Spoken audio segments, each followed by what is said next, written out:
دوستان عزیزم، درود و مهر. امیدوارم هر کجای این دنیا هستین حال دلتون عالی باشه. فکر میکنی یه غذای ساده بدون گوشت نمیتونه فوق العاده خوشمزه باشه؟ امروز قراره با نخود و چند قلم مواد ساده یه غذای هندی درست کنیم که عطر و طعمش همه رو شگفت زده میکنه.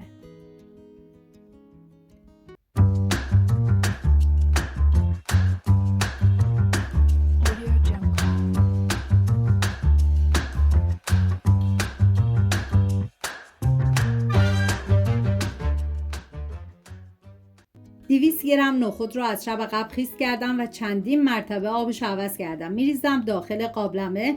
ما برای این غذا نیاز به 1 عدد سیب زمینی داریم که طبق ویدیو خورد کنید. بعد از خورد کردن سیب زمینی رو میریزم داخل قابلمه. مقداری نمک و آب جوش رو باید به اندازه‌ای بریزی که در آخر 1 لیوان از آب نخود باقی بمونه، چون ما برای مرحله بعدی به 1 لیوان آب نخود نیاز داریم.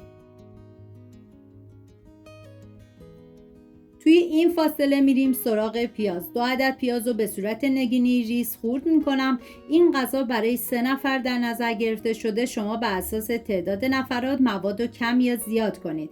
من اندازه ها رو هم در طول ویدیو میگم، هم داخل دیسکریپشن نوشتم. داخل تابه مقداری روغن میریزم. بعد از داغ شدن پیاز ریز شده رو بهش اضافه میکنم، هم میزنم، زمان میدم تا پیاز سرخ بشه. من غذاهای ملل و گیاهی زیادی درست کردم که لینکش رو داخل دیسکریپشن گذاشتم. دوست داشتید ببینید درست کنید و از خوردنش لذت ببرید.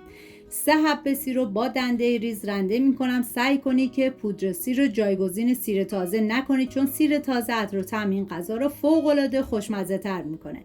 نیاز به زنجبیل داریم که رنده شدهش باید 1 قاشق غذاخوری سرپر باشه و همچنین 1 عدد فلفل قلمی. همه میدونی که غذاهای هندی تند و تیزه. اگه تندی غذا رو دوست ندارین میتونین از 1 عدد فلفل قلمی شیرین استفاده کنید.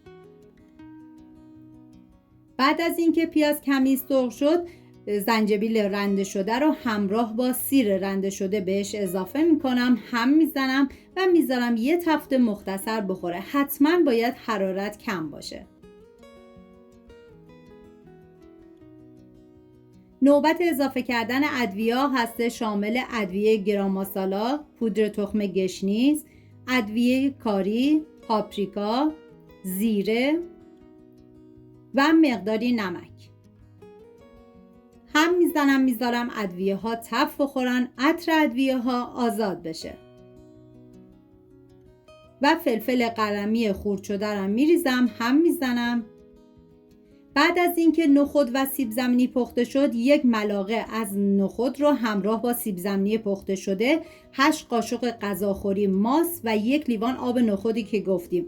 باید همه این مواد رو با هم دیگه میکس کنید که با هر دستگاه روشی که راحت هستید این کار رو انجام بدید. مواد میکس شده رو میریزم داخل تابه.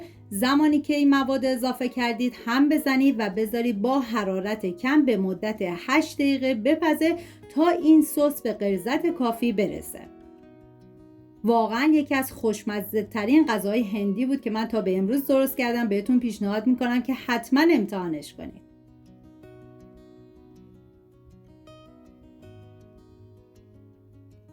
و حالا نخود پخته شده رو همراه با نصف لیوان آب جوش میریزم داخل تابه، هم میزنم. زمانی که نخود رو اضافه کردید باید بذارید به مدت نیم ساعت با حرارت کم این غذا بپزه و جا بیفته.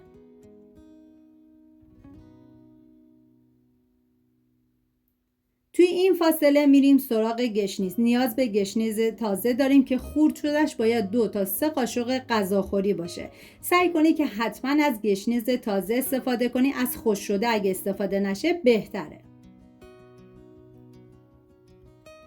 10 دقیقه آخر پخت اول یه هم میزنم. ببینید غلظت غذا باید به این مرحله برسه و گشنیز خورد شده رو میریزم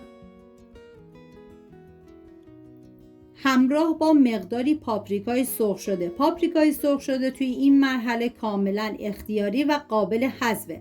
اگه تندی غذا زیاد دوست نداشتین میتونین حذف کنید. هم میزنم و 10 دقیقه بهش زمان میدم.